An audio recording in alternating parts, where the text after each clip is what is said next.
네, 공인중개사 법령 및 중개실무 과목 이제 핵심 이론 요약 과정 진행하도록 하겠습니다. 핵심 요약집으로 진행을 하고 총 27강으로 예정해서 진행을 할 것인데 기본서를 통해서 우리가 이론 정리하던 때와는 달리 조금 더 완급 조절을 하면서 출제 경향성이 높은 부분은 조금 세밀한 부분들까지도 살펴보고 또 그렇지 않은 부분들은 좀 간단하게 내용 정리하고 완급 조절하면서 나가보도록 하겠습니다. 요약집 4페이지에 보시면 공인중개사 법령 총칙 부분 중에서 먼저 부동산 중개업의 변천 과정이라고 하는 부분이 나오는데요. 최근에는 거의 문제가 출제가 되고 있지 않은 부분입니다. 아주 간단하게 내용 정리를 하시면 됩니다. 우리나라에서 부동산 중개업과 관련해서는 문헌 기록상으로 고려시대의 객주라고 하는 상인들을 그 기원으로 본다, 시초로 본다는 거죠. 객주 밑에 예속되어 있었다가 독립된 상인의 지위로서 이제 거간이라고 하는 상인들도 또 생겨나게 되었다고 하는데요. 거간이라고 하는 말은 있을 거 사이 간자 쓴다고 했었죠. 거래 당사자 사이에 서서 거래를 성사할 수 있도록 흥정을 붙이고 거래가 성사가 되면 구전 수입을 받는 것을 업으로 하는 분들을 거간이라고 불렀었다고 합니다. 이러한 거간들이 분화되면서 포목거간, 소금거간, 우거간 이렇게 나누어지게 되다가 보니까 지금의 부동산의 개념인 토지나 가옥의 매매를 전문으로 거간하는 거간들도 생겨나게 되었다는 거죠. 그래서 그들을 집 가자에 거간 쾌자를 써서 각쾌라고 불렀었다고 합니다. 우리나라에서는 최초의 부동산 중개업자가 된다는 데 의미가 있다는 겁니다. 고려시대에 이러한 객주나 거간, 조선시대의 각쾌 이들은 아무런 법이나 제도적인 규제나 규율 없이 자유방임되어 오다가 1890년에 객주거간 규칙이라고 하는 법이 제정되면서 잠깐 인가제라고 하는 제도적 틀로 묶였었죠. 그랬다가 1910년 한일합방이 되면서 이 객주거간 규칙이 폐지가 되어서 잠시 자유영업제로 환원되었다가 1922년은 일제강점기 하에 소개영업 취체 규칙이라고 하는 법이 단속법규적인 성격이 아주 강한 허가제 형태로 제정되게 되는데 일제강점기 하에 입법된 소개영업 취체 규칙은 1945년 해방된 이후에도 한동안 효력을 유지하면서 내려갔었다는 겁니다. 그러다가 1961년 구법령 일제정비 작업에 의해서 소개영업법이라고 하는 법으로 대체가 되었는데 소개영업법이라고 하는 법은 부동산 중개를 규율하는 법이기는 했었지만 오직 부동산 중개만 전문적으로 규율하는 법은 아니었었기 때문에 부동산 중개만을 전문적으로 규율하는 독립한 법률이 있어야 하겠다. 그래서 제정된 법이 1983년 부동산 중개업법이라고 하는 법이라는 겁니다. 이 부동산 중개업법이 지금 우리가 공부하게 될 공인중개사법의 전신입니다. 그런데 1983년 제정된 부동산 중개업법은 단속법규적인 성격이 아주 강한 허가제 형태로 제정된 법이었었는데 이 부동산 중개업법이 1999년 허가제에서 등록제로 제도가 개편이 되더라는 거죠. 그리고 이 중개업의 등록제는 2023년 5월 지금까지 등록제가 유지가 되어 가고 있는 겁니다. 원래 1983년 법이 제정될 때는 부동산 중개업법이라는 이름으로 제정되었었는데 이 법이 2005년에 실거래가를 확보하기 위한 수단인 부동산 거래 신고 제도를 도입을 하게 되면서 부동산 중개업법이라고 하는 법의 명칭을 공인중개사의 업무 및 부동산 거래 신고에 관한 법률로 개정을 하게 됩니다. 그랬다가 2014년에 부동산 거래 신고 제도가 부동산 거래 신고법이라고 하는 독립한 법률로 분리 독립해 나가게 되면서 지금은 공인중개사법이라고 하는 명칭을 가진 법이 이제 시행되고 있다라고 하는 것이죠. 공인중개사법이 어떠한 역사적 변천 과정에서 현행 법 체계가 마련되었는가에 대해서 간단하게 한 3분 정도 설명을 드렸습니다. 직접적으로 문제가 출제가 되는 부분은 아니기 때문에요. 그러면 이러한 공인중개사법은 왜 만들었는가? 항상 개별법들은요, 1조가 재정 목적을 규정을 하고 있습니다. 그래서 공인중개사법 1조도 법 제정의 목적을 천명하고 있는데, 우리 요약집 5페이지 보시면 중하단부에 공인중개사 법령의 제정 목적이라고 하는 부분이 나오죠.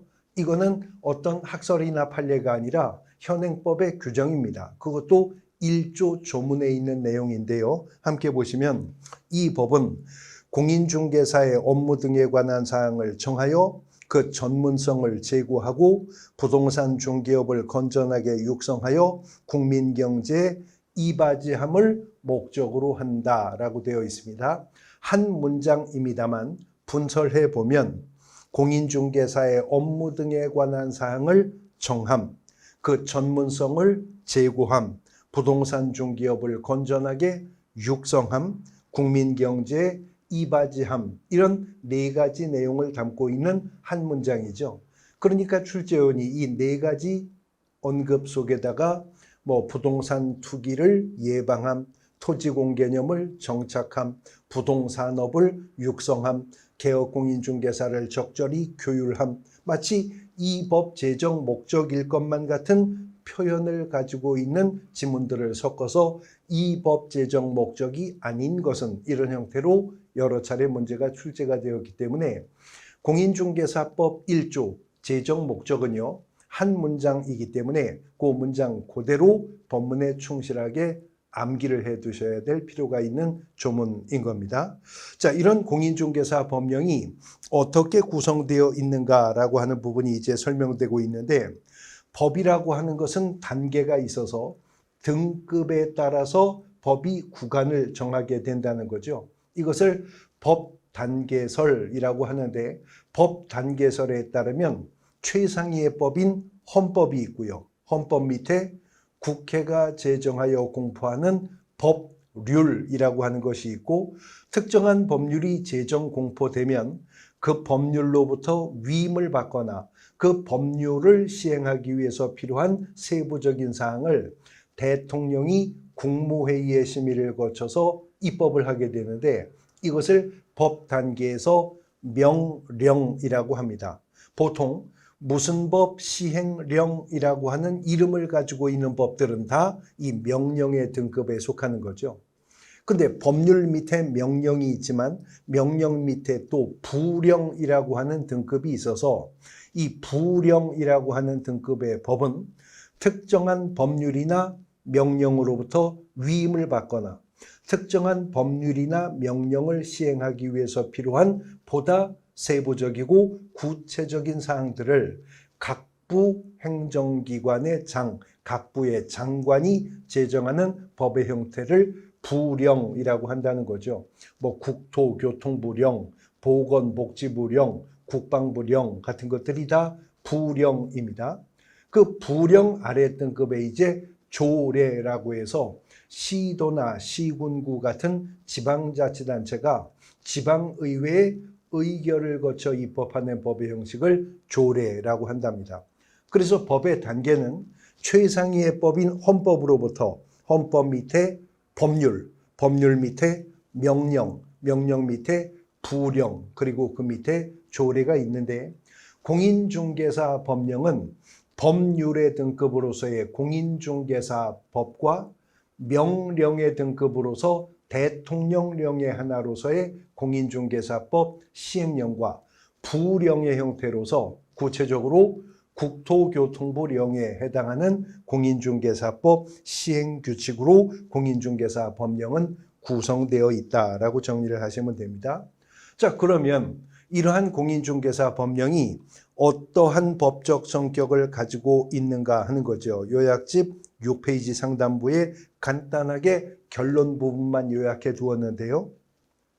공인중개사 법령은 부동산 중개와 부동산 중개업에 대해서는 기본법, 일반법적 지위를 갖게 된다는 겁니다. 그러나 공인중개사법은 민법이나 상법과의 관계 속에서 보면 보다 좁은 범위, 장소, 사람에게 적용되기 때문에 민법이나 상법의 특별법, 민상법의 특별법적 성격을 갖게 된다는 거죠. 그런데 공인중개사 법령은 공법적 성격도 가지고 있지만 사법적 성격도 함께 가지고 있어서 공사법의 중간법, 사회법이라고도 하죠. 공법과 사법의 성격을 가지고 있는 중간법적 성격을 가지고 있고요. 국내법, 국제법 구분하는 구별 기준 속에서는 국내법에 속하는 법이다라고 하는 것입니다. 네, 이제 공인중개사법 2조가 정의하고 있는 용어의 정의라고 하는 부분 살펴보도록 하겠습니다. 우리 요약집 12페이지인데요. 공인중개사법 2조 조문의 제목이 정의라고 되어 있습니다. 그리고 이 법에서 사용하는 용어의 정의는 다음 각호와 같다라고 해서 공인중개사법 2조가 1호 중개부터 6호 중개보조원까지 6개의 용어에 대한 낱말뜻 풀이를 하고 있거든요. 근데 공인중개사법 2조 용어의 정의라고 하는 부분은 이른바 매뉴얼이라고 생각하셔야 됩니다. 법이 개정되지 않는 한 이 6개의 용어는 반드시 이 의미로만 적용해서 조문 해석에 동원되어야 하는 부분이기 때문이고 매년 문제가 출제가 되는데 하나하나 개별적인 용어의 의미 파악도 중요하시지만 이 6개의 용어가 상호 유기적인 연관관계를 가지고 있다는 겁니다. 그래서 그 유기적인 연관성을 이해하시되 바로 이제 이어지는 단원에서 3조의 법정 중개대상물에 대한 공부를 할 거거든요. 그 중개대상물까지도 2조와 결부해서 하나의 유기적인 흐름으로 연결을 해 두셔야 됩니다. 자, 공인중개사법 2조가 6개의 용어를 정의하고 있는데 입법 해석된 공인중개사법 2조 조문의 내용을 먼저 보면 12페이지에 1번 중개라고 하는 정의가 있죠. 2번은 공인중개사, 3번은 중개업입니다. 페이지 넘어가서 4번에 개업공인중개사, 5번에 소속공인중개사, 6번에 중개보조원까지 6개의 용어가 정의가 되어 있습니다.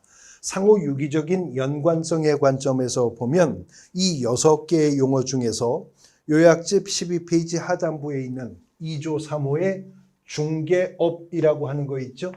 이게 가장 큰 타이틀입니다.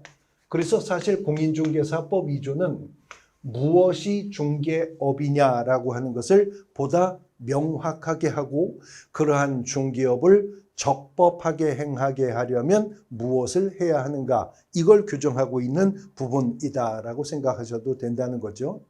공인중개사법 2조 3호가 정의한 중개업, 우리 요약집 12페이지 맨 아래줄을 보면 무엇이 중개업인지를 한 문장을 통해서 정의하고 있어요.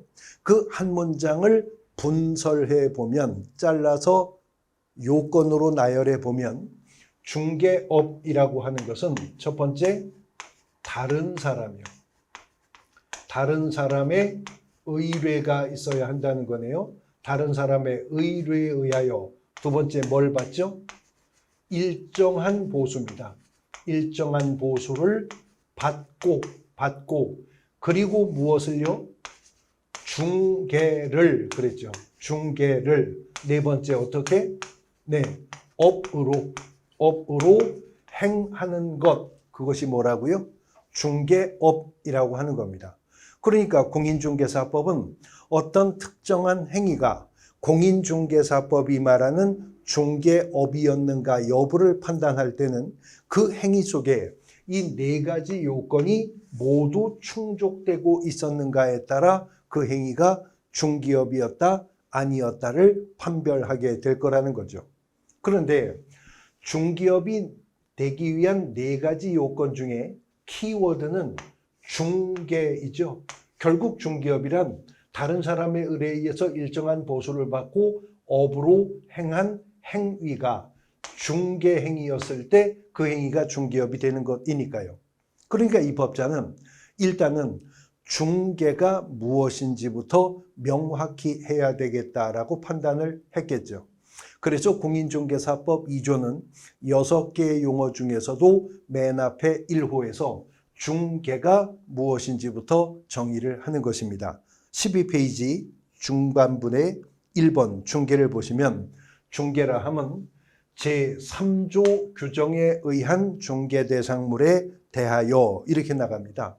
지금 우리가 이 용어의 정의를 2조에서 공부하고 있는데 바로 이어지는 3조가 중개 대상물의 범위를 직접 정할 것임을 언급, 예고, 암시하고 있는 거예요. 그래서 앞으로 우리가 이것을 법이 정한 중개 대상물이기 때문에 법정 중개 대상물이라고 부르게 될 것이고 그 구체적인 내용은 바로 이어지는 단원 3조에서 우리가 보게 될 거거든요. 어쨌든 계속 보시면 그 법정 중개 대상물에 대하여 누구 간에? 거래 당사자 간입니다. 거래 당사자 간에 매매, 교환, 임대차, 그 밖의 권리라고 했습니다. 매매, 교환, 임대차, 그 밖의 권리의 득실 변경에 관한 행위를 어떻게 하는 것? 알선을 하는 것. 그게 뭐라고요? 중개라고 하는 겁니다. 근데 그러한 중개 행위를 다른 사람의 의뢰에 의해서 일정한 보수를 받고 업으로 행하면 중개업이 된다는 거죠. 그러면 중개의 용어의 정의에 따라 중개업의 개념을 확장해서 설명하면 중개업이란 다른 사람의 의뢰에 의하여 일정한 보수를 받고 법정 중개 대상물에 대해서 거래 당사자 간에 매매, 교환, 임대차, 그 밖의 권리 득실 변경, 알선하는 행위를 업으로 행하는 것, 이것이 중개업이라는 거죠.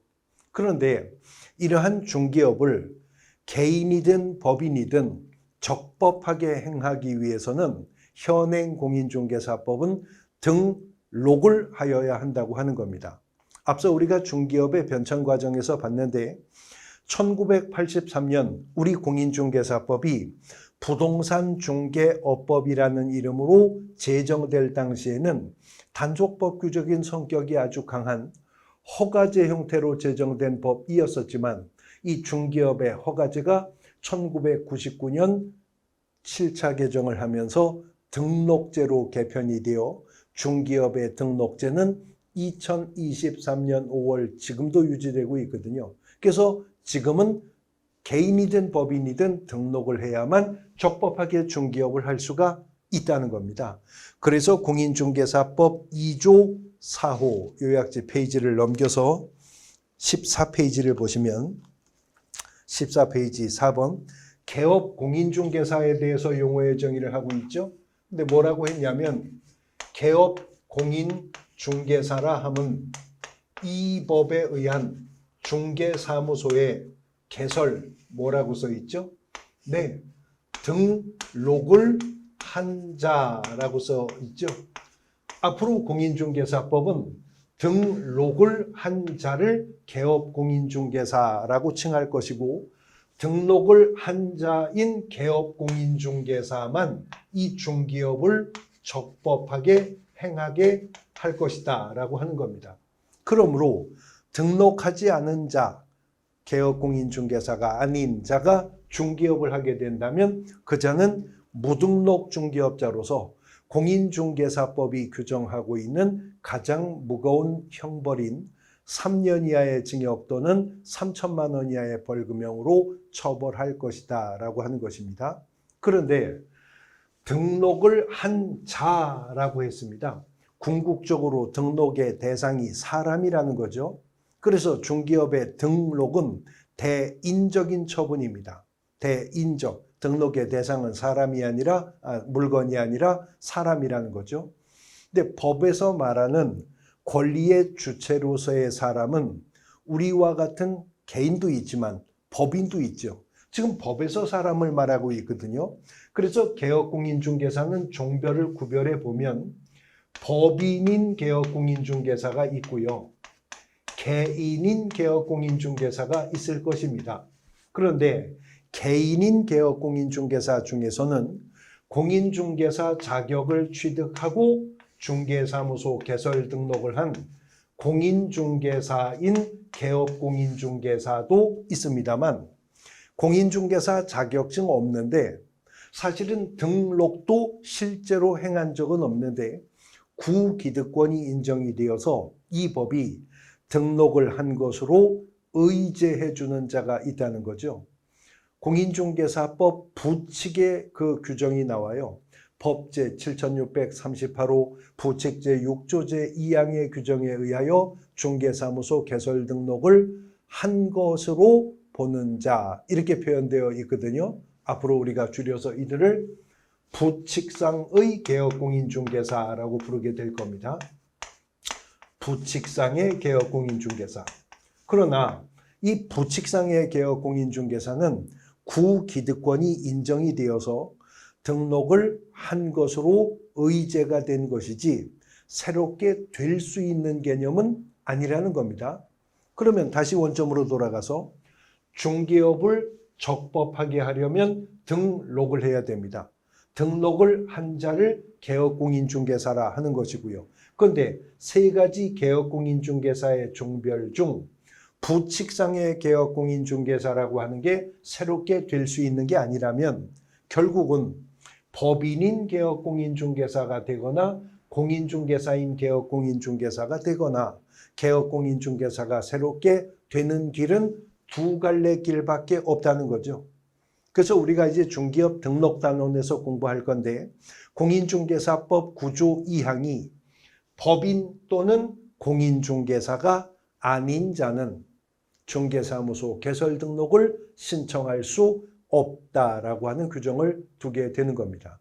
그러면 우리 같은 법인 아닌 개인으로서 새롭게 개업공인중개사가 되는 유일한 길은 공인중개사인 개업공인중개사가 되는 길밖에 없겠네요.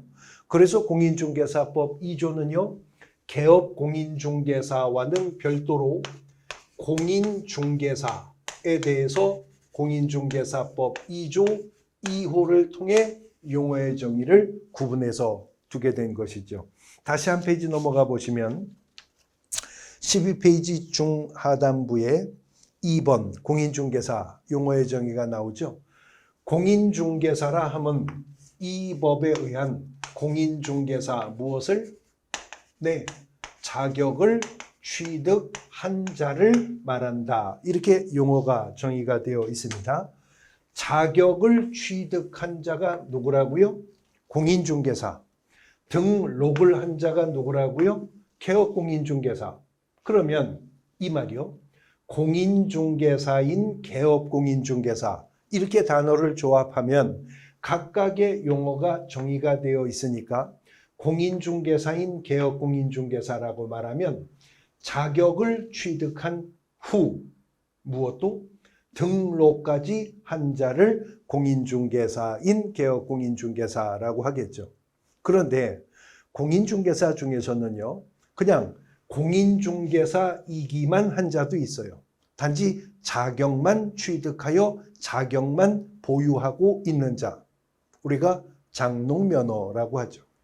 근데 공인중개사 중에서는 자격을 취득하고 개설 등록까지 하여 현업에서 중개업을 영위하고 있는 분들도 있잖아요. 그분들을 공인중개사인 개업공인중개사라고 부를 겁니다.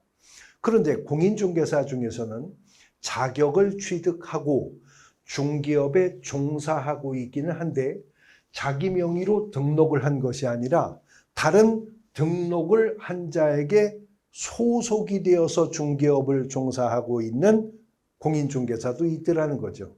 그래서 개업공인중개사에게 소속되어 있는 공인중개사다라고 하는 의미로서 공인중개사법이 소속 공인중개사라고 칭하고 공인중개사법 2조 5호가 소속 공인중개사에 대해서 정의를 하고 있는 겁니다. 페이지를 넘어가서요. 교재 14페이지에 보시면 중간쯤에 5번에 소속 공인중개사 나오죠.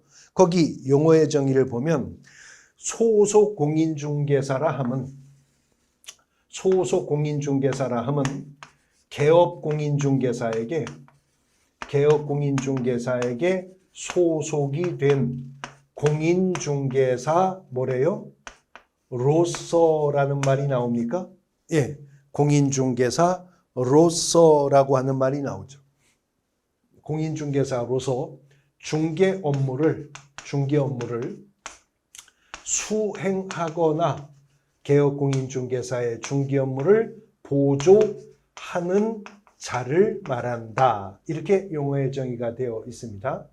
개업공인중개사에게 소속이 된 공인중개사로서 중개 업무를 수행하거나 개업공인중개사의 중개 업무를 보조하는 자, 이 자를 소속공인중개사라고 정의를 한 겁니다. 그러면 우리 공인중개사법상 개업공인중개사와 소속공인중개사는 민법의 관점에서 보면 무슨 계약 관계로 맺어졌다는 거예요? 고용계약 관계에 있다는 걸 알 수 있죠. 그러니까 민법의 고용계약 관계 속에서 조명하면 개업공인중개사가 사용자, 소속공인중개사가 피용자의 신분에 있다는 걸 알 수가 있습니다. 우리 현장 실무상의 용어로 말하면 개업공인중개사가 사장이고 소속공인중개사는 그 근무 직원입니다. 그런데 문제는 개업공인중개사가 중개 업무를 보조케 하기 위해서 고용한 모든 직원들이 다 공인중개사 자격증 가진 건 아니거든요. 우리가 현장 실무에서 중개사무소에서 과장님, 부장님, 실장님이라고 부르는 분들 중에 공인중개사 자격증 없는 분들이 많아요. 그래서 그분들을 소속공인중개사와 구분하고자 공인중개사법은 중개보조원이라고 하는 용어를 정의하게 된 겁니다. 그리고 이 중개보조원이 공인중개사법 2조가 정의한 6개의 용어의 정의 중 마지막을 장식하게 되는 겁니다. 이제 14페이지 6번의 중개보조원 보시면 중개보조원이라 함은 제일 먼저 무슨 말이 나오죠? 공인중개사가 그렇습니다. 아닌 자예요. 공인중개사가 아닌 자로서 개업공인중개사에게 소속이 되어 현장 안내 및 일반 서무 등 개업공인중개사의 중개 업무와 관련한 어떤 업무? 예, 단순한 업무를 보조하는 자를 말한다. 이렇게 중개보조원에 대해서 정의를 하고 있죠. 그러면 공인중개사법 2조 5호가 정의한 소속공인중개사와 공인중개사법 2조 6호가 정의한 중개보조원 두 용어의 정의상으로도 이동점이 발견되죠. 공통점도 있고 차이점도 있습니다. 먼저 소속공인중개사와 중개보조원을 구분하는 결정적 차이점은 공인중개사로서 공인중개사가 아닌 자로서 자격증 소지 유무에 따라 양자가 구분된다는 걸 알 수 있죠. 그리고 자격증이 있는 소속공인중개사는 개업공인중개사의 업무를 보조만 할 수 있는 것이 아니라 소속공인중개사 스스로 주도적인 업무 수행도 가능하다고 용어의 정의가 되어 있어요. 그런데 공인중개사가 아닌 중개보조원은요, 업무 수행은커녕 개업공인중개사의 업무 보조도 현장 안내 및 일반 서무 등의 어떤 업무? 예, 단순한 업무만 보조할 수 있다라고 하는 점에서 차이가 있는 거죠. 그러나 소속공인중개사와 중개보조원이 이렇게 다르기만 한 것이 아닌 것이 소속공인중개사든 중개보조원이든 개업공인중개사에게 소속되어 있다는 점, 소속공인중개사든 중개보조원이든 개업공인중개사의 업무를 보조하는 자라는 점은 같다는 거죠. 그런데 소속공인중개사냐 중개보조원이냐에 따라 공인중개사법상의 의무와 책임의 차이가 있지만 공인중개사법의 어떤 규정은 소속공인중개사든 중개보조원이든 구분 없이 공통 적용되는 사항들도 있을 거 아니겠어요? 이때 입법자가 간결한 입법을 하기 위해서 소속 공인중개사와 중개보조원에게 공통 적용되는 사항을 언급할 때 이 소속 공인중개사와 중개보조원을 통칭하여 우리 공인중개사법은 고용인이라고 부르게 될 것이다 하는 겁니다. 지금 공인중개사법 2조가 입법 해석한 6개의 용어의 정의 중에는 고용인에 대한 용어의 정의는 별도로 존재하지 않습니다만 소속 공인중개사와 중개보조원을 통칭하여 이 법이 고용인이라고 한다고 하니 앞으로 공인중개사법 조문 속에서 고용인이라고 하면요, 고용인이라고 하는 것은 개업공인중개사에게 소속이 되어서 개업공인중개사의 중개 업무를 보조하는 자를 고용인이라고 칭한다고 이해하시면 되죠. 그런데 고용인 중에는 공인중개사 자격증이 있는 고용인도 있고 없는 고용인도 있어서 자격증 있는 고용인을 소속공인중개사, 자격증 없는 고용인을 중개보조원이라고 부를 것이다 라고 하는 겁니다. 자, 일단 공인중개사법 2조가 정의한 6개의 용어가 펼쳐졌습니다. 입법 해석된 조문 순서대로 다시 나열해 보면 공인중개사법 2조 1호 중개, 2조 2호 공인중개사, 2조 3호 중개업, 2조 4호 개업공인중개사, 2조 5호 소속공인중개사, 2조 6호 중개보조원입니다. 이 6개의 용어는 이러한 상호 유기적인 연관 관계를 가지고 있다라고 하는 것이죠. 자, 그런데 중개업을 적법하게 하려면 등록을 해야 되고 등록을 한 자를 개업공인중개사라고 부르기로 했어요. 개업공인중개사가 아닌 자, 등록을 하지 않은 자가 중개업을 하게 되면 공인중개사법은 무등록 중개업자로서 3년 이하의 징역 또는 3천만 원 이하의 벌금형으로 처벌을 가하겠다는 거죠. 근데 지금 관계를 보면요, 어떤 행위가 중개업이 되기 위해서는 일단 그 행위는 당연히 중개행위여야 하는 것이죠. 이 중개행위를 다른 사람의 의뢰에 의해서 일정한 보수를 받고 업으로 행했을 때 중개업이 되는 것이니까요. 그런데 중개가 되기 위한 3가지 요건 중에 하나인 이 중개대상물이라고 하는 것이 막연한 중개의 대상이 되는 모든 물건을 의미하는 것이라면 농수산물 중개하거나 중고차 중개하는 분도 공인중개사 자격을 취득하고 중개사무소 개설 등록을 하여야 한다는 엉뚱한 결론에 도달할 수가 있는 거거든요.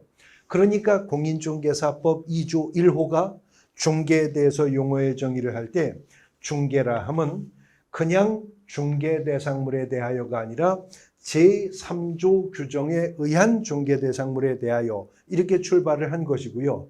공인중개사법 3조가 중개대상물의 범위를 정할 것임을 이미 2조 1호가 언급 예고했으므로 우리가 그것들을 법정 중개대상물이라고 부르기로 했었던 거죠. 공인중개사법 3조가 그 중개대상물의 범위를 정하고 있는데 요약집 한 페이지 넘어가서 17페이지부터 그 중개대상물의 범위와 개념 요약이 나옵니다. 공인중개사법 3조는요, 1호, 2호, 3호까지 규정이 되어 있거든요. 공인중개사법 3조 1호가 2글자입니다. 토지라고 되어 있어요. 그리고 3조 2호가 건축물 그 밖에, 건축물 그 밖에 토지의 정착물이라고 되어 있습니다. 그리고 공인중개사법 3조가 3호로 가서요, 그 밖에 대통령령이 정하는 재산권 및 물건 이렇게 매듭을 집니다. 자, 그 밖에 대통령령이 정하는 재산권 및 물건, 그 말은 법 3조 3호가 그 밖에 중개대상물을 시행령에게 정할 권한을 위임한다 그 말이죠.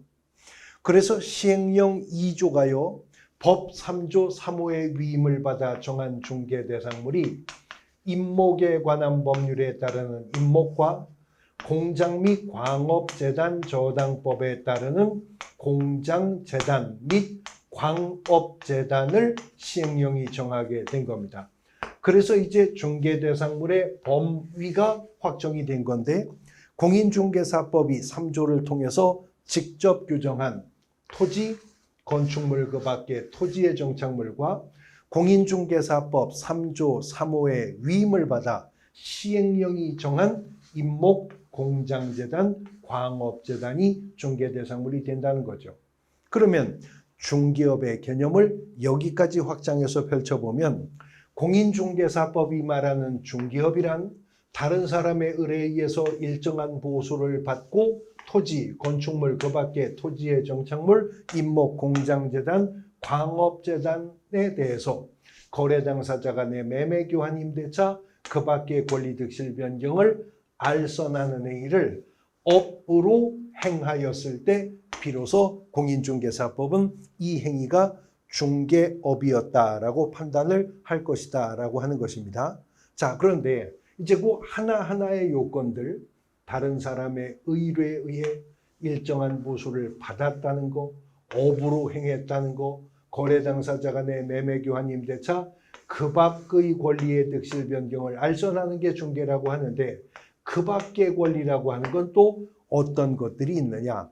알선이라고 하는 것은 민법이 말하는 대리라고 하는 제도와는 어떤 공통점과 차이점이 있느냐? 이런 부분들, 그리고 이제 3조로 넘어와서 개별적인 중개 대상물의 개념과 그 특징을 묻는 문제, 이런 부분들이 매년 이제 시험 문제로 출제가 되고 관련된 대법원 판례들이 많이 축적되어 있어서 관련 판례 문제들도 많이 출제가 되는 부분입니다. 이어지는 시간에는 하나하나의 중개대상물의 개념과 구체적인 중개와 중개업이 되기 위한 요건상의 하나하나의 세부적인 개념들을 짚어보도록 할 겁니다. 쉬었다가 이어보도록 하겠습니다.